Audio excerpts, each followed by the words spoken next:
It's oh, here we are. I started before we got on air, so let me say that again. Hello, everybody, and welcome to Choosing Beyond Beyond with myself, Alan Jones, and the awesome and gorgeous. That'll be you. You're on. Your turn. Hello. Hi, everybody. It's Keisha Clark here with the lovely, amazing, and awesome Alan. And wow, thank you all. This is really fun. Today's topic, we are choosing beyond today. Do you wanna jump in there, Alan Jones? Where do we start? So anyone who's followed the conversations we've had so far, the last one that we had was about kindness. Hello, Pussycat. I'll just mute us for a second. So, the last conversation we had was about being kind and where kindness prevails. And what came out of that for a lot of us was, and the people kind of watching it, was how much we abuse ourselves and kind of bully ourselves, etc. And what kind of the energy where that went with that was to go to how we abuse our bodies and how we use different words for our bodies, to abuse bits of our bodies, to abuse other people, and just really not be the kindness that we can be. So what Keisha and I wanted to do was just to kind of explore that and play with it and see where we go with what's beyond the beyonds of when we use those sabotaging, negative, well, not negative, but I guess that's all an interesting point of view, but kind of those really abusive ways of using those body part names to, what's beyond that and why do we love using them so much? So yeah, so what is it that's required here, Keisha? Where is the energy going for this? From your perspective, what are you aware of? It's kind of all over the place in this 10 seconds. And part of what went into this for me was just ever since I was a kid. I mean, even as a child, when I heard people speaking in a derogatory way, using body part names to as an unkindness, really. Yeah. It was always bizarre for me, of course, because I am, I think in pictures often. So when I hear the word, I'm going visual most of the time. And as a kid, that was kind of confusing, for one thing. I'm like, well, why would you say that? Why would you call them that? And and then as I got older, just realizing the charge that was around those words and in the way people delivered that to each other. And then there was also this confusing aspect from this. There was a way that people used the language talking about bodies that was actually something that was supposed to be sexy, or attractive or seductive. And so that even made it even more confusing for me. So there's kind of this energy that sort of bounces around that's a part of this for me. That creates a great deal of confusion and juxtaposition. That's a word that I keep hearing. It's juxtaposed. And it's odd, we think of our bodies. Well, for those of us who think of our bodies, if anyone has not begun to acknowledge your body, you might want to know that in this conversation, we're going to be doing that. And we're going to be asking you to maybe at least consider to be willing to do that. And we are going to be using words that a lot of people consider not appropriate for regular conversation. And what can we be and do and choose that would begin to change that? And what invitation can we be to dissipate that charge, to dissipate even maybe the practice, or begin to, of not the things that there's some of the things that we do, some of the ways that we choose that are not really honoring of our bodies. Yeah. So yeah, that has just always been something that fascinates me. And after our last conversation, we were kind of looking at being in the question, what if that is a kindness to us? And and really tapping in at each moment to see what do we truly desire to be having and choosing and being in that moment. And for some reason, this energy started to come up. It's as though this creates a way that we stop the energy from truly reaching us, or from ourselves from truly receiving that energy. And I love that what was up for you was receiving when we talked about this next conversation coming up. To me, these go very much together. Yeah. So, yeah. So, just in case nobody heard us, if you're just joining us, we are going to be using a lot of words that a lot of people may be uncomfortable with, including perhaps you. And so just know that you don't have to say the word out loud. And part of the target of this, part of our desire, if I'm okay to speak for both of us, Alan, is to be a space and just be holding a space with you, with this conversation, to begin to have a different point of view, and all of the points of view that are coming from that energy of bodies as less than, or not enough, or that bodies, that bodies are bad, that bodies require judgment. Everywhere you've picked that up and tried to make it yours, we're just going to ask you to let that go, at least for the duration of this conversation, and possibly beyond that, and see what begins to show up for you. And what awareness do you have? We have way more awareness with our bodies and in the world than we've even begun to tap into, is my interesting point of view. So I think perhaps if we could just let ourselves have fun with this conversation and take all of the badness off of what we're about to be talking about, let's see what shows up, and let's see what our bodies maybe would like us to know, and perhaps be choosing. So where would you like to start, Alan? Well, you know me, I kind of like to dive on in and be as controversial as I possibly can, but I won't go that controversial. So if anyone is tapping into the energy of that, you can probably guess the word that's kind of in my head at the moment, but I'm not. That's not it.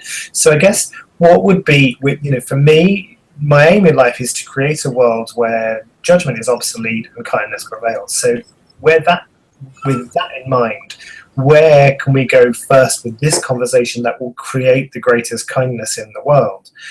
And I think for me, it's the awareness I'm getting is, where did we learn to start using words about body parts as a derogatory thing? And how often do we do it without even thinking about what we're doing? I am aware that there are times in my life when I said, I'm such a dick, I'm such a cock, and those two words are, how often do you refer to someone, oh, he's such a dickhead, or he's such a cock, or he's such a prick? Yeah, well, and so maybe what we also want to do is, if this is your first hangout that you're joining us, the name Choosing Beyond, I'll give you a little bit of information about that as you're in the beyond of what Alan was just saying. Beyond is referring to a place or a space or an energy that is like way out of something we've ever played with or imagined. And a lot of the times the example is given of, like, if you receive a bill that you were expecting to maybe be $35 and it's $389, that sends you into what we refer to as a beyond. And that languaging comes from a body of work called Access Consciousness, and you can look up accessconsciousness.com if you'd like more information about that. This is not a conversation about access particularly, but some of our languaging does come from that work. Both Alan and I do work with Access Consciousness, so just so you're aware of that. So that beyond is like that place that goes beyond where you've been or beyond where you might like to be. And when we came up with Choosing Beyond, part of the question that we're playing with is, what would it be like, and are we willing to choose beyond those moments that we are stuck? Yeah. And not let the stuckness be the only choice that we have. And so certainly with the language of bodies and the languaging that refers to bodies, there's quite a bit of a beyond energy. And Lily is moving a bit of that energy for us. So like I can say for me, there were certain words that were our names of body parts that were a beyond for me. And in some respects, they still are when I hear people use them a certain way. That I just was like, what did you just say? And so probably for me, one of the weirdest, there was just so much of a charge around the word pussy. And I was like, I would hear people use that word and I was like, and sometimes they were using it as a derogatory term and sometimes they were using it as a descriptive term. And in both cases, I noticed that was a beyond for me for the longest time. And it still kind of depends on how I sense people using it and like where I'm perceiving their functioning from, that I can still have moments of like, wow, that is a pretty intense energy. Yeah. So resistance to that word. Yeah. For me, so and it's interesting that you would like, I can't say that I've ever had, I've ever found myself referring to myself the way you were just talking about. So where did that come from for you? Like, do you have a sense of where you were introduced to that? Actually, do you know what? Interestingly, I use that really, the word, ironically, the word I would use more often is I'm such a twat. Which again is a derogatory term for kind of female bits.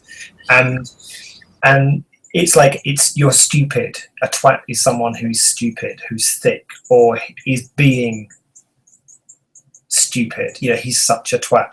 And it didn't come from my mother. It definitely came from me when I started to go to school, and how, other kids would use that word. And I went to a military school.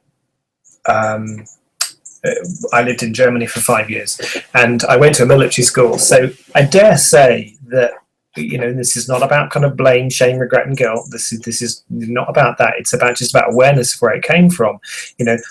All the kids in our school had Army, RAF kind of parents, and so that kind of language is used quite a lot. We would, it's kind of acceptable there. So part of it is that was common language that you would use, and then there was that almost. You remember I talked about how I was really mean to that girl on the bus, and again, it's about fitting in. Yeah. If I can do this to myself, if I can put myself down, then I will fit in. I won't be seen as better than. I won't be seen as a snob. Because it was the kind of the officers' children or the rich children or whatever who didn't use that kind of language openly, and because most of the kids who were in our school weren't officers' kids, so therefore you had to fit in. Wow. So that is fascinating. So literally, what this is the part that kind of jumps up and waves at me is like, we're literally dissecting bodies. Yeah.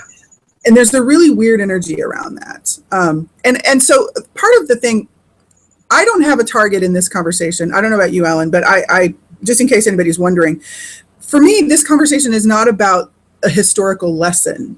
There is a lot of information that you can look up historically, and how cool is it that we have Google that we can do that. And I've seen a number of articles around different aspects of this. And part of what I would like to play with in this conversation is, what are we aware of? Like, what do we know? We going beyond the point of our incarnation in this time around and the point of our leaving our body, being hosted in these amazing vessels that we call bodies.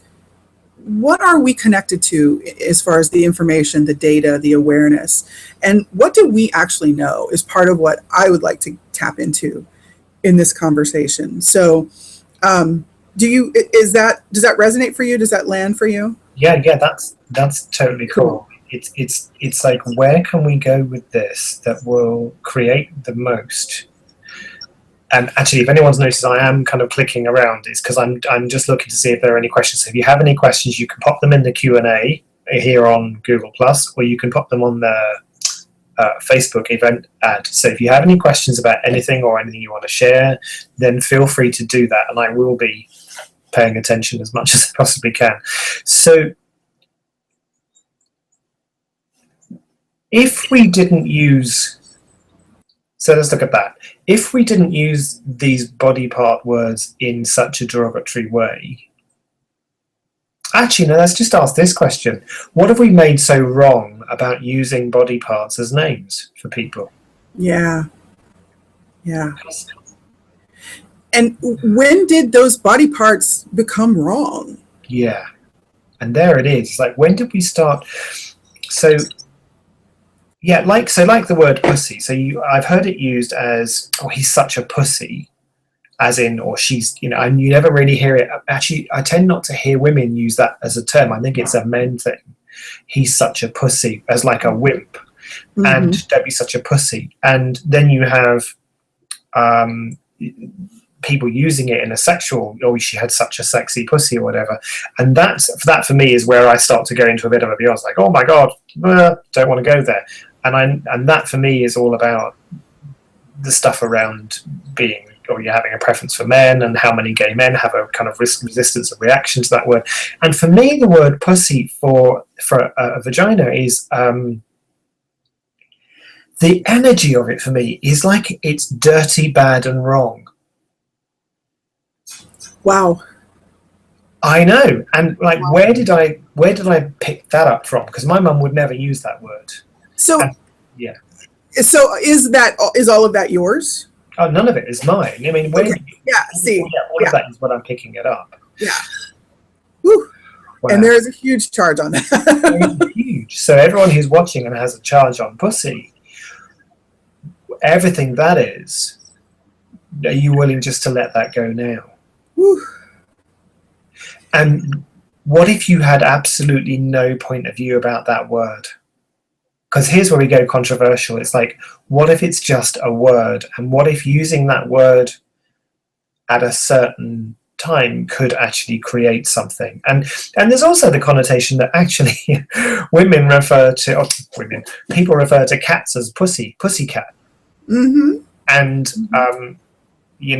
there was a series in the UK called Are You Being Served back in the 70s, and there was Mrs. Slocum who used to say, has anybody seen my pussy?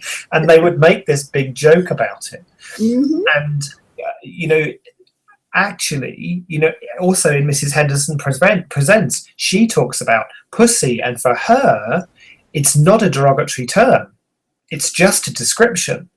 So what if it's not about the word? What if it's about the energy that we have behind it? Yeah, everything we've made it come to mean. Yeah, so everything, what have we decided pussy means that it doesn't? And what have we decided it doesn't mean that it could? Yeah.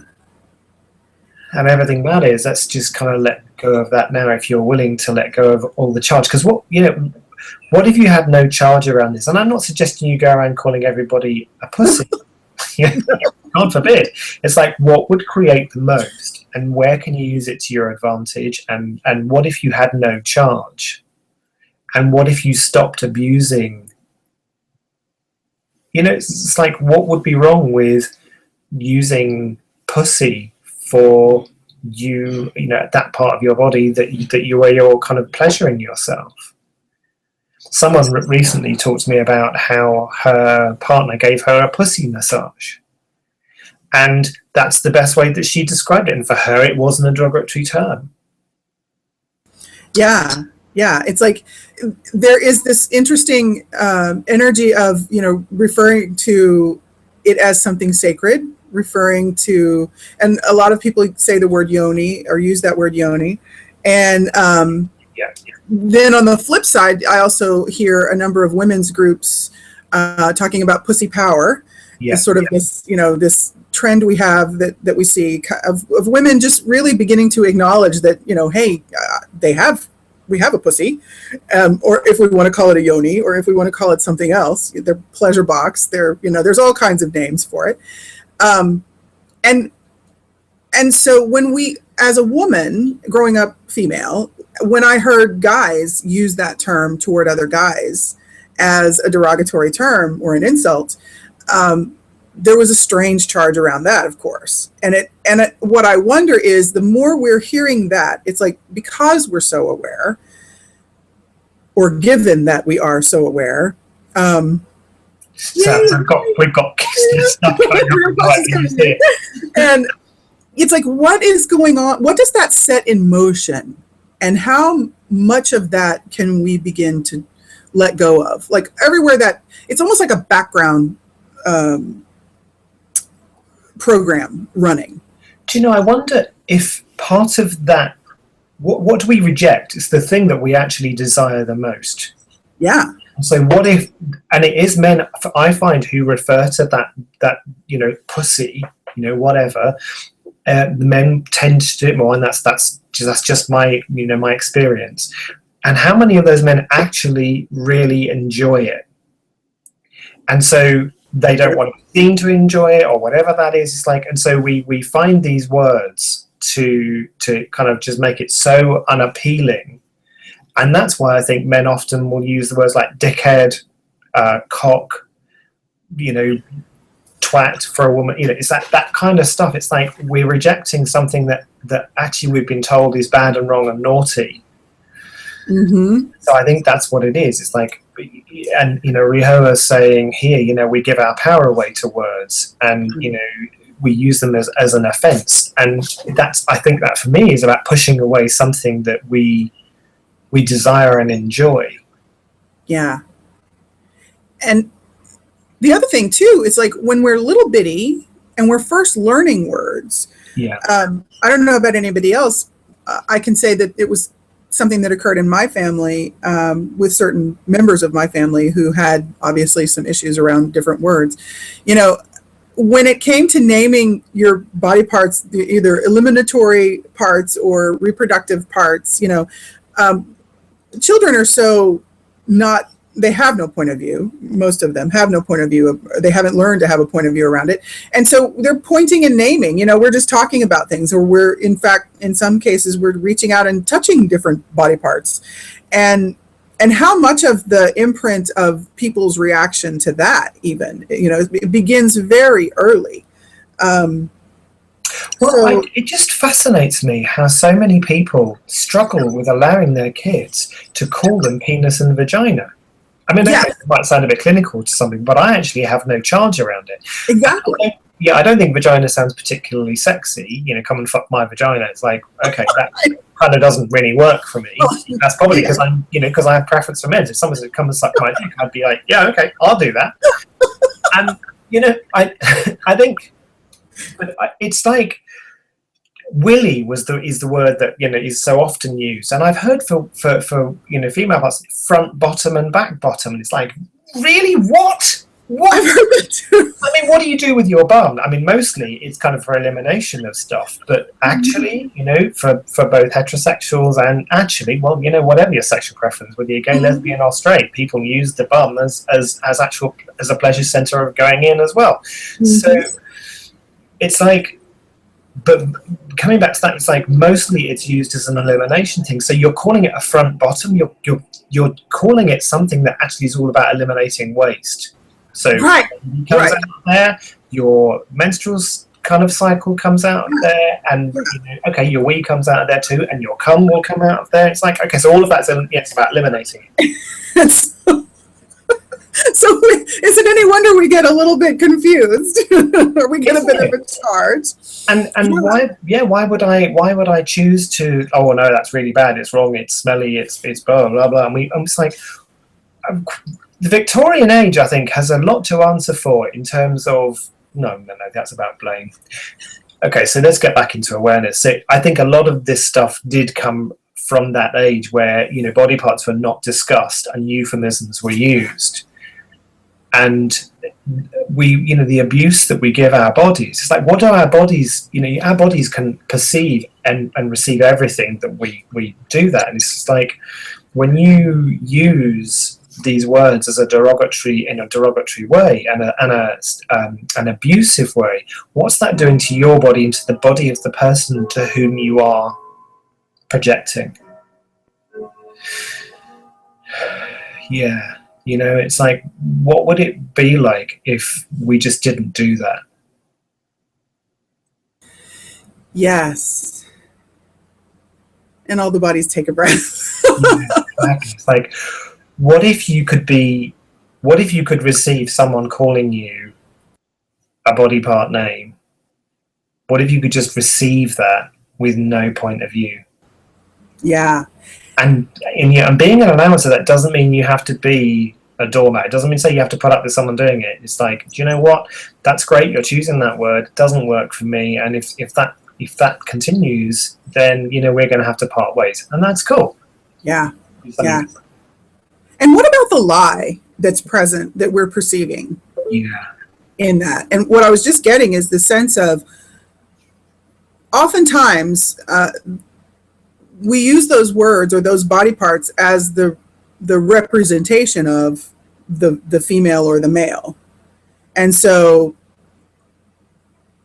what's interesting is I'm looking at, what if that's like that condensed version of, actually you're basically expressing this disregard or a discounting of the female body or the male body when you're using the word pussy, when you're using the word dick, when you're using the word, and what are there's some colorful words in the UK. What are some of your There are, and I'll do that in 1 second.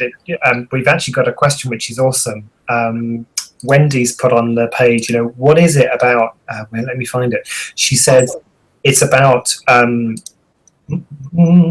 how is it that the bad words are used to describe sexual body parts versus non-sexual body parts? How what if I called you a smelly arm? Exactly. That's an elbow. Yeah, you eyeball, you absolute eyeball. It's like, it just doesn't work. What is it about the penis, vagina, and anus that we get so caught up about? But yeah, so words in the UK. All right, so everyone, you're going to get ready for this, because we're going to get, we're going to go in there. So you've got, there's the usual, cock, prick, dick. He's such a penis. I've actually heard it used in that way as well. So those are kind of such a tool. He's such a tool. And then for the women, you've got, twat, and he's such a fanny. Sometimes, perhaps not so much. And I know in America, fanny is actually your ass, which is interesting. It's actually quite acceptable in America to use the word fanny, but in the UK, if you call something a fanny, it's like, what? I mean, the whole thing around fanny packs just used to, freak the hell out of me. It's like, what now? Because for us, it's not like a bum bag, which is what we call them. It's like a fanny pack. So, and there's the big one. So, here we go, everybody. The first time we're going to use this word is the word cunt. And that in the UK is a word that is one of the strongest words you can ever use. Ever. Toward whom? Anyone. Use the word cunt. And there's that real kind of, I remember I used to have such resistance and reaction to it. It's like, cunt, and it's really like, and the energy and aggressiveness that someone has done. And for me, the awareness I get from that is, it was about disempowering women. Yeah. There's an interesting history there. That actually refers to, is a shortened name that actually refers to a goddess energy. And that's part of what fascinates me. It's like, one of the biggest energies I get around all of these words is this really very strong attempt to disempower, sort of to dismember and disempower. And it is all about weakening the person or the energy or the group or the organization or whatever that might represent. So we had a fabulous question too come up, and I'm continuing the energy of Wendy's question. Yeah. We have, what suggestions do you have for people who clear this and nothing changes? What else can they do? And pragmatically, what does it look like to have no charge and not being a doormat? So in other words, to have no charge on it, but having no charge being from the place of empowerment rather than not having no charge because you're hiding from it. Oh, wow. All of this energy is so fabulous. Thank you, guys. Awesome. Thank you so much. Do you have something you want to jump in, Alan? I was just, in terms of the practical tools, really, this is where I would immediately flow back to some of the basic stuff, not the basic stuff, the core tools of access consciousness. which, for me have really kind of helped me to remove a lot of charge around that. So but before I do that, let's just kind of do this. So if you're watching this now, just ask this: universe, show me what my life would be like if I had no charge around body parts and bad words. Wow, I love that. It's like, so let's step into that energy now and go, okay, so what if we could, get into that energy, what would my life be like if I had absolutely no charge about body part names at all, or no matter what they are? What would my life be like? What would be possible? What choices and what possibilities would be available to me that are not available now? And so some tools that I would use. The first thing I would have around, the charge around these words is, who does it belong to? Who does it belong to? Because if you are function from the perspective that we are infinite beings, we are bigger than the universe, and how can we not be aware of everything and anything that's going on? And from whom did you learn that those were bad words? And so we mimic because we try to fit in, and for all this other stuff that we've been talking about. So who does that belong to and it's making me dizzy how this is kind of just shifting. So it's awesome. Who does that belong to? And then that it's not yours, so you can return it to the sender with consciousness attached. And this is one of the first tools that you learn in Access. And if you do this for every single thought, feeling, and emotion, and everything that comes into your head for 3 days, everything, you will have such space in your life, because you realize that actually most of the stuff, 99.99% of the stuff that you're aware of, is not yours. So who does that belong to? And then the next one for me would be interesting point of view. I have that point of view. Kant is about interesting point of view. I have that point of view. Interesting point of view. I have that point of view. Interesting point of view. I have that point of view. Interesting point of view. I have that point of view. Interesting point of view. I have that point of view. And you just keep repeating it until the charge goes. And when you are noticing, if it's a particular person you're having a reaction to, you might try interesting point of view toward, with regard to the person. Now, let me be clear, or let me be as clear as I can possibly be. When you're using interesting point of view with someone else, this is not what I'm talking about. Well, isn't that an interesting point of view? Yeah, it's not at all. Yeah, it's not coming from judgment. It's really about, wow, this person actually believes what they're saying, and that is apparently true for them in this 10 seconds. That is a very interesting point of view. And part of what that does is it allows you to begin to see what is not yours. So it works really beautifully synergistically with what Alan was just talking about, of who does this belong to? And one of the things I have really appreciated about interesting point of view is that as you're using it, as you're saying it, and allowing yourself to get more awareness of what your particular point of view is in that moment, not like forever and ever, amen, but just in that moment, it gives you a different way of sensing and having an awareness of what creates the charge around what's going on for you. And this is all about empowering each of us. It's all about empowering you and me and Alan and whoever else is choosing to use these tools and ask the question and be present within their life, their living, or any conversation. It's really about empowerment. It's really about getting clarity. And when we go into the beyonds, we're out of the place of having clarity. And so when we're offering you some questions to play with, which we also refer to as tools, what we're offering is, and what we're inviting you to, is a way to keep yourself in a place of choosing for you, which is keeping you in your point or your place of empowerment. Slightly different than saying keeping you in a position of power, because it's not about having power over anyone outside of you.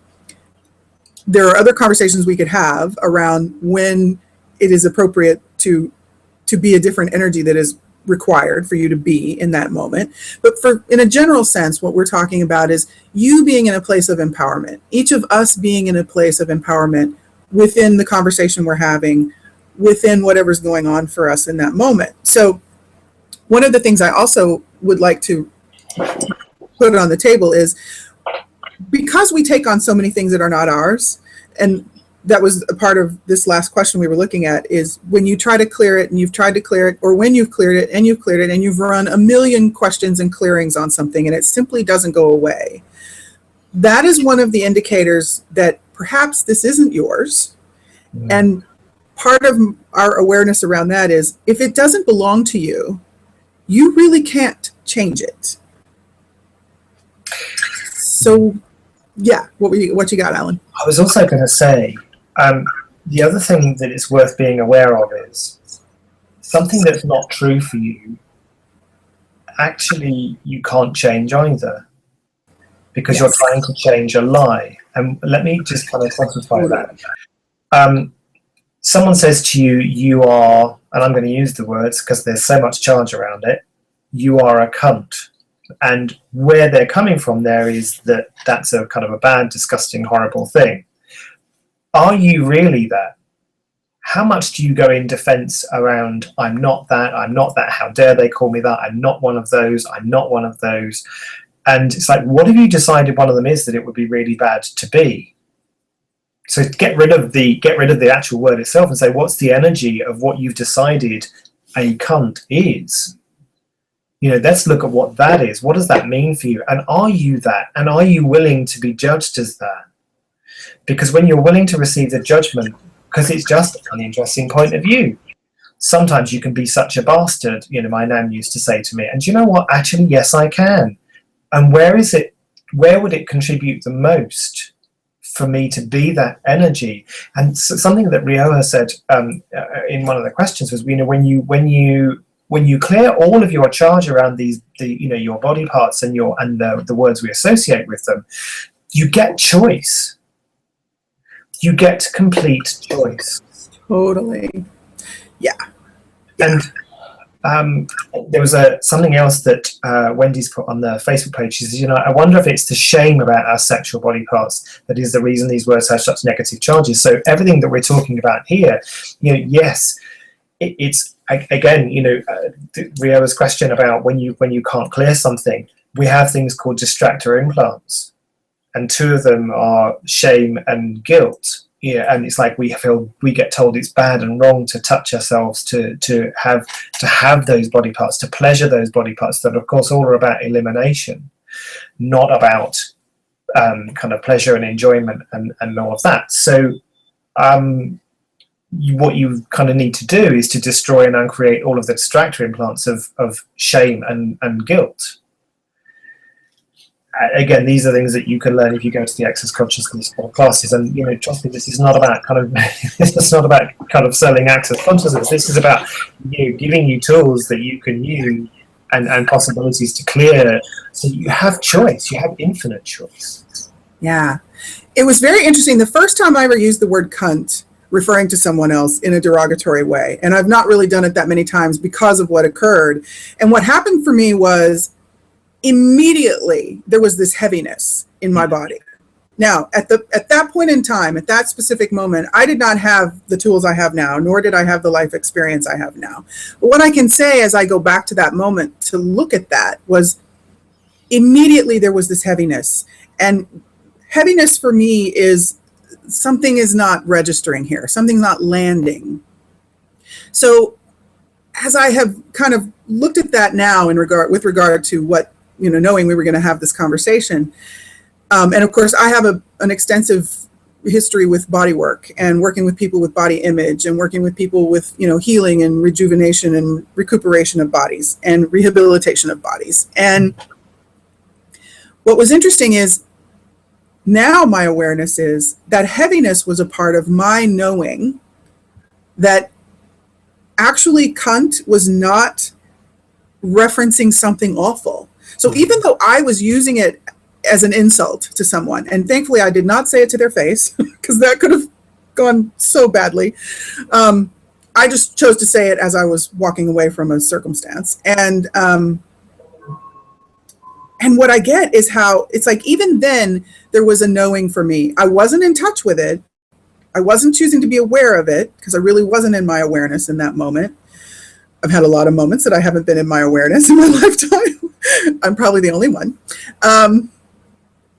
But even then, that heaviness was letting me know something that I was trying to make real and true was not actually real and true. And for me now, what I catch myself in those moments, if I'm perceiving or if I have that heaviness, one of the things that is for me is an invitation to ask a question. And so for me now, I look at that particular scenario, and what's really cool for me is there was a knowing that, one, cunt was not an awful, horrible word. Cunt was not an insult. Even though I was trying to make it mean that. It's like, that wasn't even mine either. That was just things I had heard people say. So it was really fascinating to me to start to come into this awareness now of, so I even 20-something years ago had the sense, whether I was choosing to tap into it or not, I had that sense that something I was trying to make awful was not. Yeah. And part of what I'm wondering in this moment is, relative to that, if I look at the rest of what we're talking about, all of these words, cock, dick, prick, pussy, all of these, twat, yes, all of these words, asshole, and all of the colorful words we have for that. What if what we know is that these are not awful, horrible, nasty, filthy things worthy of being condemned or discounted or disregarded? And what if we actually do know that? Mm. And how does that land for you, Alan? Most definitely. And I think, yeah, it's like, before we say, I just want to do something. So everything that this is bringing up for everyone now, and I'm going to use the access consciousness clearing statement because that's quite strongly. So, so everything this is bringing up for you, are you willing, all of you, to destroy and uncreate it all, and just kind of so that we can have something different?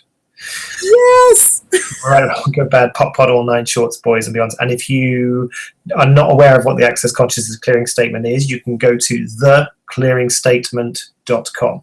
theclearingstatement.com, and it will tell you what that is. And it's just a way of clearing energy, and that just feels a bit lighter. So also, let me ask this: what have we made so vital about always using derogatory words to describe our body parts that keeps us from honoring and being kind to our bodies and to other people?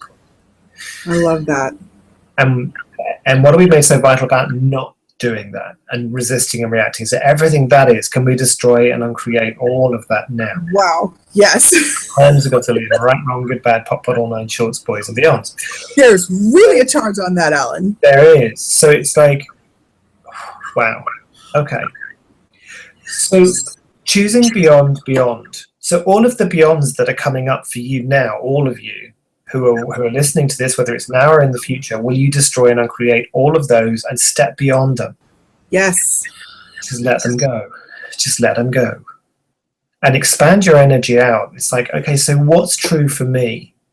And it's like, we're not saying to you, we want you to go around calling everybody a cunt, cow, faggot, bitch, or whatever else it is. It's like, we're inviting you to be in a space where you have no charge, where you have true choice, where you're not in resistance and reaction. Yeah. Where you are not in resistance and reaction to anything. You could just be in allowance and go, okay, so what can I choose here that will be the greatest kindness for me? What can I choose here that will be the greatest kindness for them? What's beyond all of the beyonds that we're in at the moment? And what if we could function from that space, where it's just an interesting point of view? They have that point of view. Oh, wow, it's really interesting that they're using that word to describe their body part that way. Okay. And does that work for me to be around them? Yes. Wow. Something that is just kind of like knocking on the door here too. It's like, how many of us are trying to make our bodies a beyond? Right. Wow. Wow. You guys, we have bodies for reasons. I mean, granted, each of us have our reasons. And for us to come and play in this realm, for us to occupy the space of this planet in a body, that's something we're choosing. So could you perhaps, wow. Okay. So could we maybe, if you're willing, begin to acknowledge you actually chose to come here. Yeah. You're not the byproduct of someone else's choice. You're not the effect of someone else's choice. You actually had a part in coming here. However it came to be. Would you be willing to acknowledge that in this moment, even if it's just for this moment? And after we finish this conversation, or 5 minutes from now even, you can pretend you don't acknowledge it anymore. But just for this moment, would you begin to acknowledge you actually have a choice? And you actually have a body? Those of you who have bodies that are in on this conversation, yes, there are non-embodied beings participating. And how does it get even more fantastic? And if you were allowing your body to give you information, if you were willing to receive the information your body has to offer, wow, how much more would be possible with your body and in your life and as your life. So everywhere you're making your body a beyond, just because a lot of people are choosing to do that, would you be willing to choose something different now that actually included your body? Yeah. Yeah. And you know what? There's no wrong way to do it. So everywhere you're trying to get the right way to be with your body or be the ruler of your body, hello, would you be willing to make a different choice there? Yeah. Yeah. Do you know, as you're talking about that, what's popping for me was something you said right at the very beginning, which I don't think we picked up on, and I think now's the time to come to it. Receiving. Receiving is really in my world at the moment. And it's like, where have we made our bodies and our body parts and beyond so that we don't have to receive them because we've been told or we bought the lie that it's bad and wrong to receive it? And so, yeah, it's just like, because body parts are bad, because as you know, as Wendy was saying, you know, we've been told that they're kind of shameful, and you know, we should feel guilty and ashamed when we touch them or enjoy them and have pleasure with them. If we cover them in this energy of kind of badness and wrongness, we don't have to receive them, and then we don't get seen as these kind of perverts who are willing to receive that kind of sexualness. And by that I don't mean copulation, I mean that energy of receiving and intimacy and communion with everything. Well, and that's just it. It's like, as you're saying that, what's getting really, really loud in my universe is how much receiving is actually possible, truly. What is everyone's awareness here? How much receiving is truly even possible if you're not willing to receive your body? If you've chosen to show up in a body and you're not willing to receive it, and you're not willing to be an allowance of your body from the space of kindness, from the space of... And you know what, as well, because let's kind of look at that receiving thing. Yeah. Twat, whatever you want to call it, that kind of derogatory terms for women's parts. When we kind of buy into that energy of it as it being bad and wrong, we cannot receive women. Yeah. We can't receive men who are willing to receive women. Yeah. Same thing with when women are referring to men as dicks or pricks or cocks. Exactly. And meaning that in a derogatory way. Yeah, we can't receive. Yes, and I know that there are people I know that a lot of questions are coming up around different fetishes, different kinks, different preferences that people have. And within the arena of those particular aspects, yes, there is a different languaging. It is said differently. It is referred to differently. And so, yes, there are times that perhaps you could be saying the word cock, and it could actually be something very seductive. It could be something very exciting. It could be something very titillating. It could be something that is an invitation to something greater. And what would it take for any word, for any energy, for you to be an allowance of that being possible? For all of us to be an allowance of that being possible. So what energy, space, and consciousness can we be to be an allowance of anything and everything being possible with total ease? Yeah, with our bodies, with other people's bodies, and you know, and what contribution can we receive from our bodies if we had no charge around any of this? Yeah. So let's talk about sex. Can we do that, Alan? Let's talk about sex, baby. Let's talk about you and me. Let's talk Don't about you know? all the good things and the bad things that we do. Sorry. Let's talk about sex. Okay. So when we talk about receiving, because that was part of what was jumping up and down for me. It's like we talk about receiving. So where is this? For many of us, I think when we refer to sex, that is one of the times and one of the ways and one of the places and one of the experiences that is the receiving is it's for me, it's really all about receiving. And I don't mean receiving as a one-way No. participation. It's like the energy of sex, and I'm not talking specifically about copulation. I'm talking about sex as it in the bigger picture, if you will. Mm-hmm. Is it for me? There is that energy of receiving that is innately a part of. It's organically a part of sex. When we're not using sex to describe a male or female gender or body type, when we're not using sex to describe a physical act, when we're talking about the energy of it, the essence of us. And receiving is such a part of that, that part of what was kind of coming, awareness I was getting is we're talking about receiving our bodies, and we're talking about receiving, we haven't quite talked about receiving with our bodies. I mean, if you've come here in a body, a large part of the way you're receiving is through this vessel of your body, hopefully.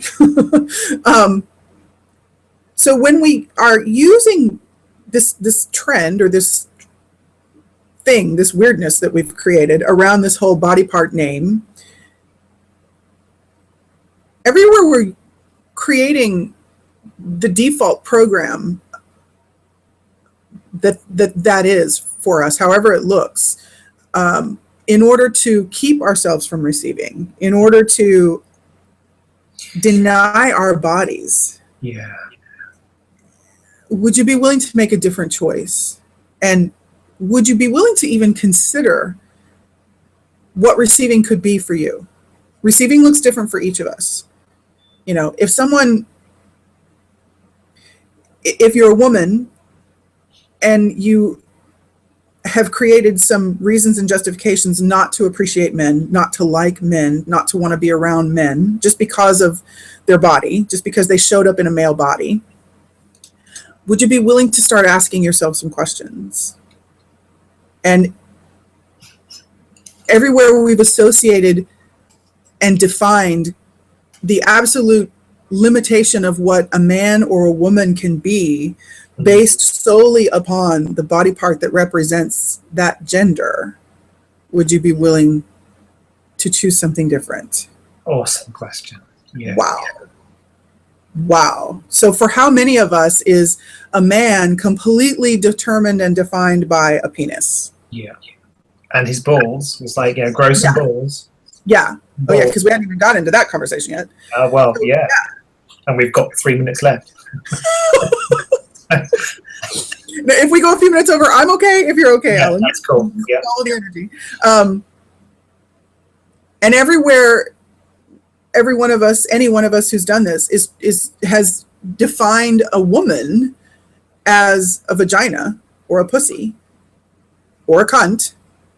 Would you be willing to choose something different there? Mm. Or breasts, if that's all that makes a woman for some people, if that's like the determining factor of what a woman is. There it is. He's such a tit. Mm-hmm. Mm-hmm. Yeah, because tits are stupid, aren't they? Of course they are, you know, and it's only a $50 billion industry. So for people to look at tits, I mean, come on. So everything that brought up. Everything that brings up. Wow. It's like a tsunami of energy there. Okay. So like all the places that we're trying to be reverent with bodies while not being willing to change the points of view we've taken on that are not reverent to bodies and beings, what if we could change that? Would you be willing to do that? Yeah. Wow. So, and that's it. So to everyone watching this, whatever this has brought up for you, the space that you're in now, and, it is our true kind of, anyway, wherever you're at with that, it's our desire for it to have been some kind of contribution to you, whether you continue the way you're going or whether you've chosen something completely different that gives you more ease, more space, more choice, more possibilities. We invite you to be the invitation for that step kind of forward and beyond the beyonds for other people, because that's what this is all about. This is about us creating change in the whole world. Whether 6 people listen, not 6 million people listen to this, the energy of what's kind of we're going with this is, let's just create something different where we are not mean to our bodies, where we're not receiving.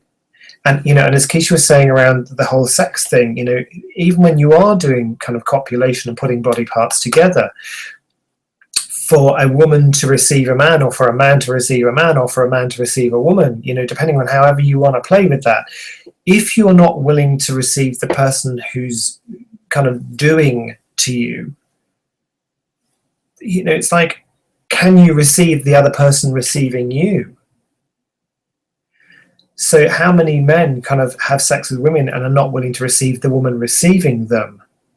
It's that's a great question. Yeah, I'm giving, I'm the giver. A lot of it happens quite a lot in gay relationships. They talk about, well, I'm a giver and I'm a taker. It's like, well, that doesn't work for me. What is that really creating?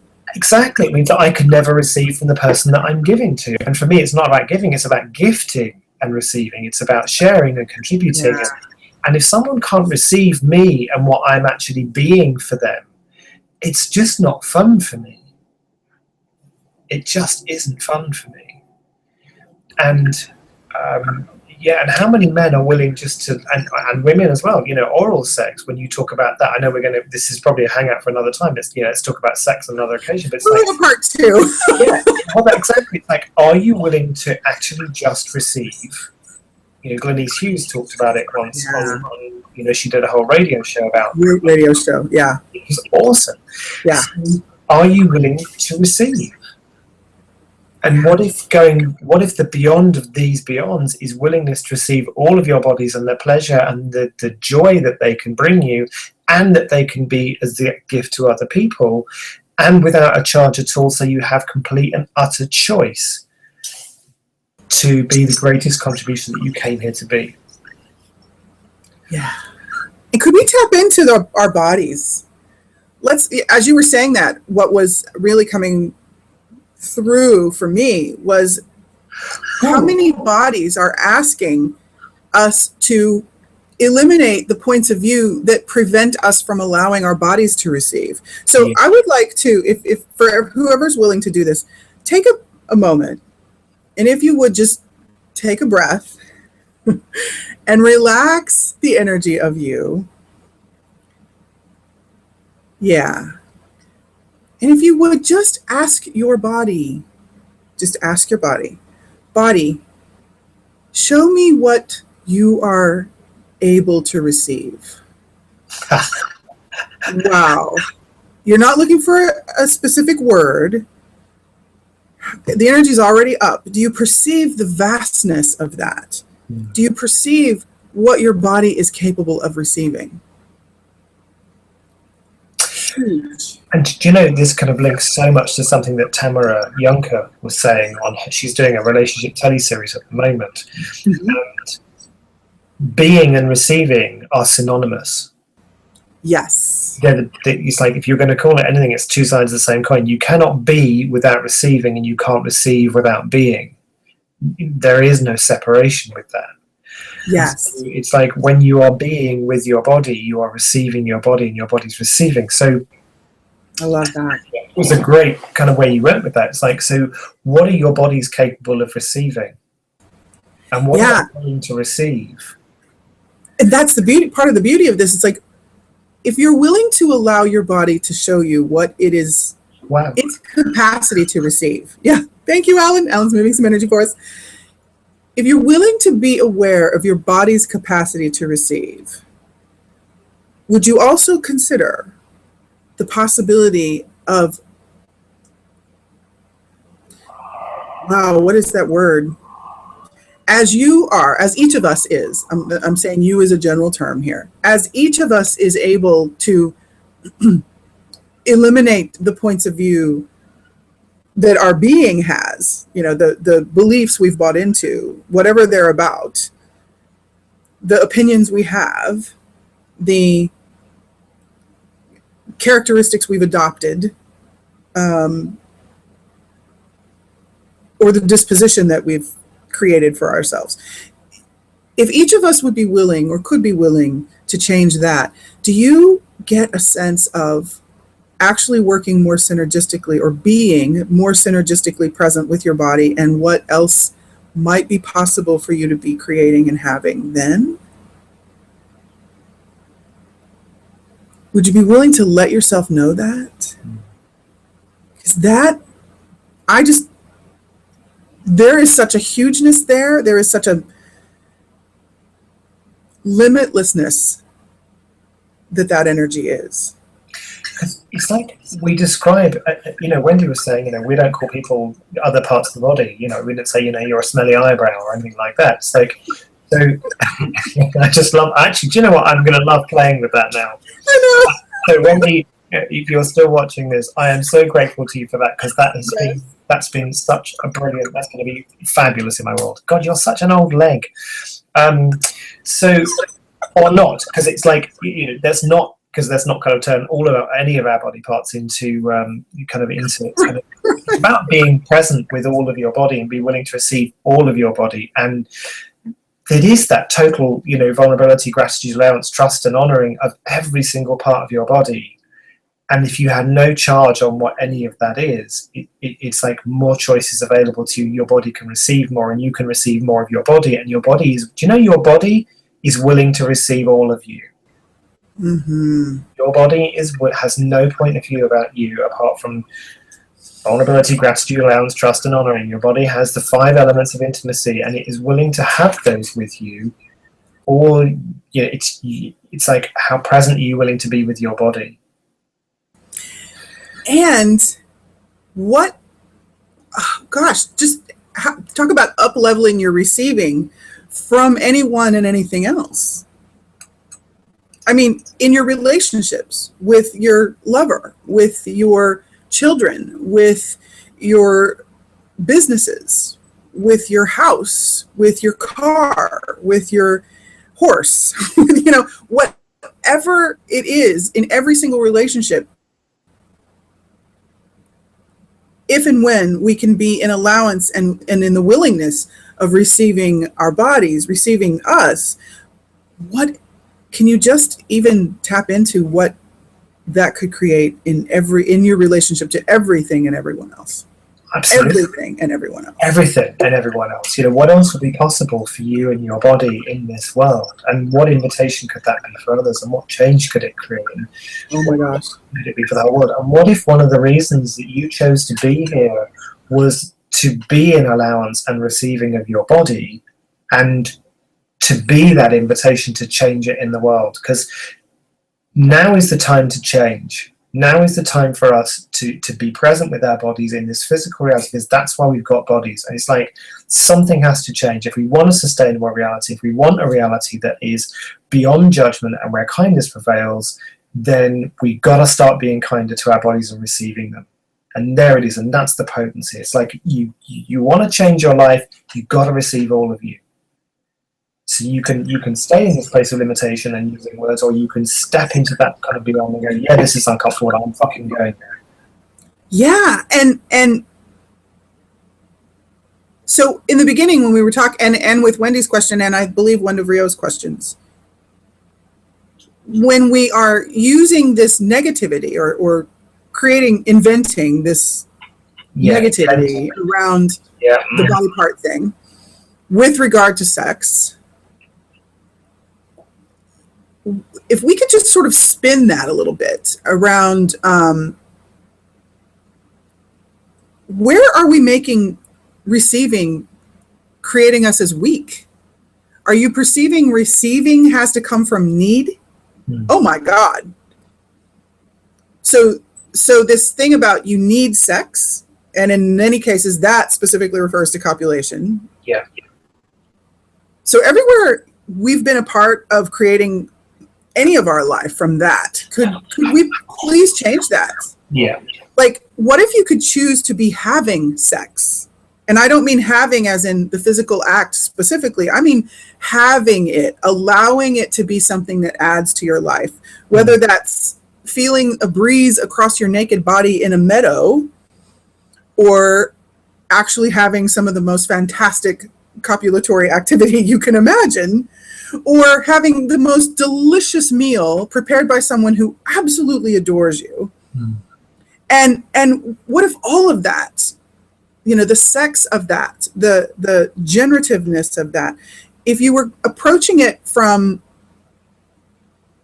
choosing to receive it, and receiving the gift of it, rather than not receiving it because you don't need it, or only being willing to have it because you have perceived that you need it.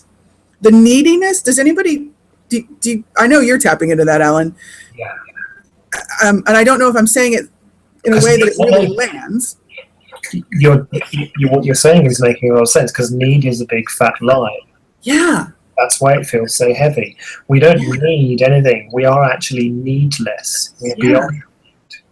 Even as men and women, men do not need women. Women do not need men. What if we actually could partner with whomever we choose in whatever moment we're choosing it, from the space of the willingness to receive and the joy of that communion, of that simultaneity of gifting and receiving, and the kindredship of us, not from the space of, oh, I have to do this because I need to do this because I need you, or I need something from you. Wow. There's a lot around this, and I'm conscious that kind of we have overrun, and I'll get into trouble if I don't leave soon. So my dinner is kind of cooking. What if we have another conversation in a couple of weeks, Alan? Yeah, absolutely. I think this for me is definitely another conversation where we can go with, okay, so what else is possible around with sex? Yeah. And Tamara Juncker and I on Monday, our show is taking the are you shaming the fun out of sex? Yeah. So you go to A to Z. Yep. Bill's just texting me from downstairs. Your dinner's ready. So we're going to have a conversation around sex, and I just want to kind of close from my perspective and go, cheers. Thank you everyone for listening, and it is my desire that from me, and Keisha will speak for herself, but that we have been a contribution to you, that we have contributed to you kind of stepping beyond any resistance you have to being and choosing something different, whatever that is for you. So we have no expectation of what you will get out of this, but if you've got something from this that actually helps you have more ease in your life, awesome. So yeah, thank you for everyone joining us, and thank you for the awesome questions. They are such a contribution, and I'll stop being a silly arm and I'll shut up now. Oh, you big toe. Isn't it funny? So what if you could have fun with the names of your body parts, all of your body parts? Yeah. And yes, we will have more of this conversation. It's definitely up in a lot of people's universe. It's definitely up in my universe. And I wonder what we're already changing with kindness. And so until we have our next conversation, I do hope you join us again. Alan, I adore you in ways I just don't even have words for. Back at you, babe. And I thank you for playing with this with me. And I thank all of you who are watching now and in the future. You're contributing to this conversation in ways you're not even aware of yet. And what could we be changing? What are bodies ready for us to be in allowance of, that we can now be choosing from the space of kindness, from the space of reverence, from the space of joy? And what else is possible with our bodies to be creating and receiving for the fun of it, with our amazing bodies. Yeah. Yeah. Keep asking questions, everybody. Keep choosing beyond. And we will see you again soon. And we'll post it on Facebook. Yeah. Awesome. Mwah. Thank you, my friend. Thank you. Bye-bye, everyone.